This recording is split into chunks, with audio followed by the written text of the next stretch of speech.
मुलाकात में आपसे रूबरू हो रहे जाने माने सर्जन डॉक्टर BL बोरीवाल।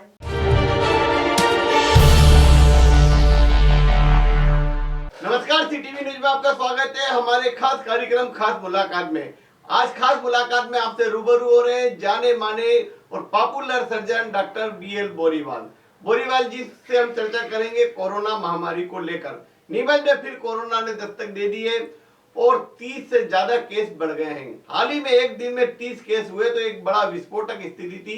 आप नीमच में सिविल सर्जन भी रहे। नीमच जिला अस्पताल में क्या पर्याप्त संसाधन है, क्या डॉक्टरों की उपलब्धता है, कोरोना से निपटने के लिए क्या लॉकडाउन भी जरूरी है, इन तमाम मुद्दों पे हम बात करेंगे डॉक्टर बोरीवाल जी से। बोरीवाल जी, आपका स्वागत है सीटीवी में। Thank you. सबसे पहले सर, आप चूंकि नीमच जिला अस्पताल में लंबे समय से सेवा देते रहे, आप नीमच में सिविल सर्जन रहे, कोरोना ने एक बार फिर दस्तक दे दी है, एक साथ 30 मरीज मिले हैं। क्या नीमच जिला अस्पताल कोरोना को लेकर तैयार है? क्या वैसी भयावह स्थिति नहीं बनेगी जो हमने दूसरी लहर में देखी थी? क्या कहेंगे सर? इस बारे में मैं ये बताना चाहता हूँ कि गवर्नमेंट हॉस्पिटल तो पूरी तरह से सुसज्जित है कोरोना के मरीजों का इलाज करने के लिए, और संसाधन भी सब उपलब्ध है। विशेषज्ञ डॉक्टरों की कमी है तो वो शासन का मैटर है, वो करे या नहीं करे बात अलग है, लेकिन हॉस्पिटल में सब व्यवस्थाएं सुसज्जित है। दूसरा, अभी कुछ दिन पहले ही मैंने एक इंटरव्यू दिया था, उसमें मैंने अंदेशा जताया था कि कोरोना नीमच के ऊपर काफी मंडरा रहा है और बहुत जल्दी विस्फोट होने वाला है। वो दिन आ चुका है जी। वो आज का दिन आ चुका है कि अब बहुत ज़्यादा कोरोना केस बढ़ गए हैं। इसका रोकने का मात्र एक उपाय है कि कोरोना प्रोटोकॉल का सख्ती से पालन किया जाए। उस समय भी मैंने कहा था कि कोरोना प्रोटोकॉल का सख्ती से पालन किया जाए और प्रशासन को भी इस पर सख्ती बरतनी चाहिए। अच्छा सर, ये आप सिविल हॉस्पिटल में रहे, संसाधन के मामले में तो जिला अस्पताल जैसा कि तैयार हो चुका है, क्योंकि पिछली लहर और पहली लहर में संसाधन बहुत मिले। हमारे पास वेंटिलेटर पहले नहीं था तो जिला अस्पताल में वेंटिलेटर है, साथ ही दूसरे संसाधन भी बहुत सारे हैं, लेकिन डॉक्टर क्या पर्याप्त है? हाँ, डॉक्टर यूं तो पर्याप्त है, लेकिन इस संबंध में जो एक्सपर्ट डॉक्टर होते हैं, वेंटिलेटर चलाने वाले, मॉनिटर करने वाले, वो नहीं है। जी जी, अच्छा जी सर। दूसरा ये कि कोरोना की पहली लहर में हमने देखा कि अस्पताल में लाशों के ढेर लग गए थे, शमशान में भी लाशों के ढेर लगे थे, जगह नहीं मिल पा रही थी, ना अस्पताल में जगह थी ना शमशान में जगह थी। ऐसी भयावह स्थिति ना बने तो लोगों को किस तरह से जागरूक रहने की जरूरत है? नंबर एक, जनता तो जागरूक नहीं हो रही है।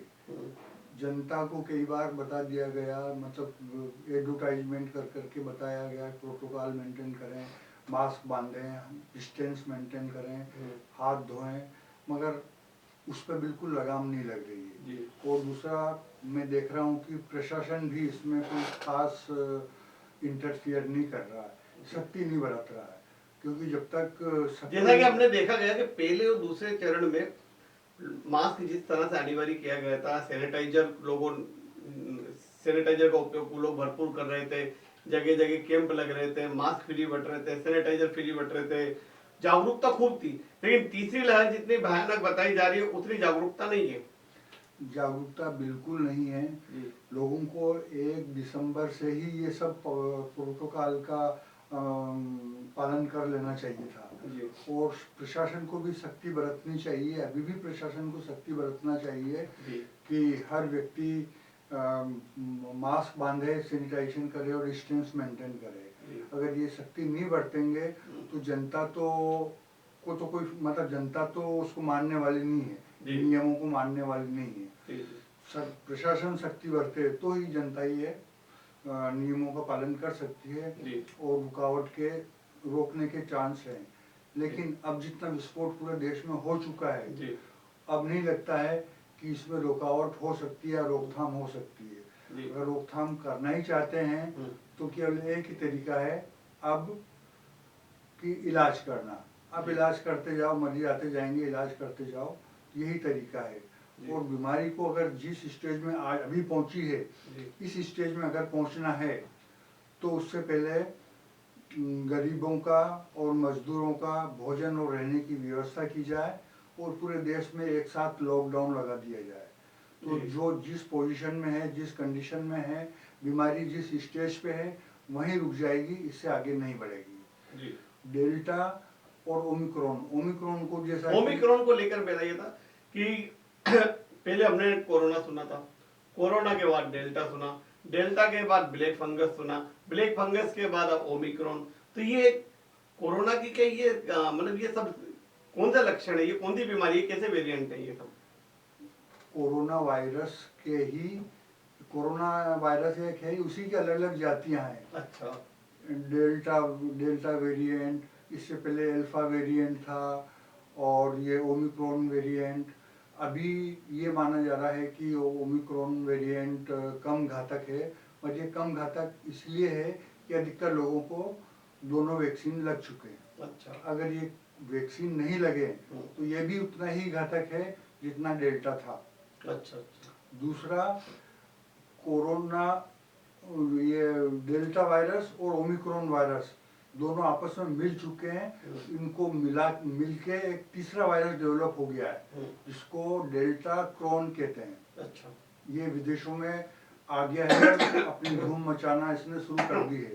इसको डेल्टा क्रॉन वायरस, इन्हें डेल्टा वायरस का मतलब ये ओमिक्रॉन ओमिक्रॉन से भी घातक डेल्टा क्रॉन आ गया है। डेल्टा क्रॉन हो ये गया। अभी कहाँ मिला सर? ये भी विदेशों में कहीं मिला है। अच्छा।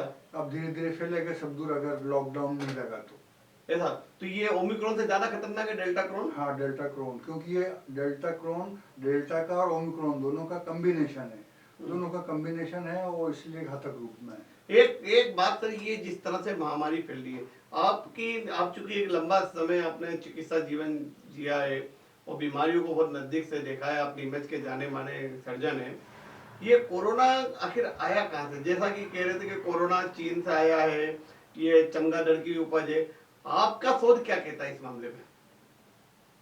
इसमें तो मैं अपना ओपिनियन कुछ नहीं दे सकता जी। ये बड़े लेवल की बात है, और किसी को चैलेंज करना ठीक नहीं है। जी। नहीं, आपका शोध क्या कहता है, मतलब कोरोना की उत्पत्ति कैसे हुई होगी?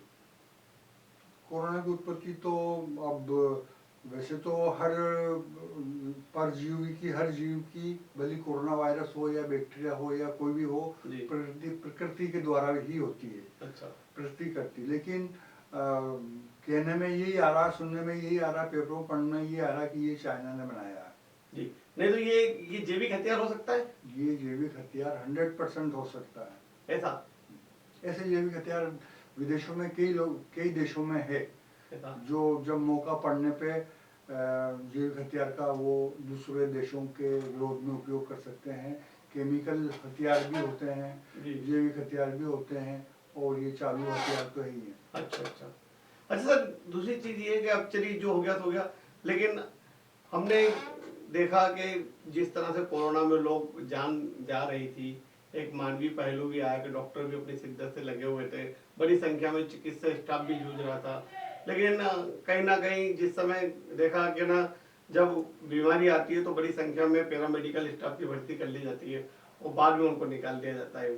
तो इन लोगों के पक्ष में, चूंकि आप उस समय सिविल सर्जन थे, ये दर्द आपके सामने भी आया था, क्या कहेंगे?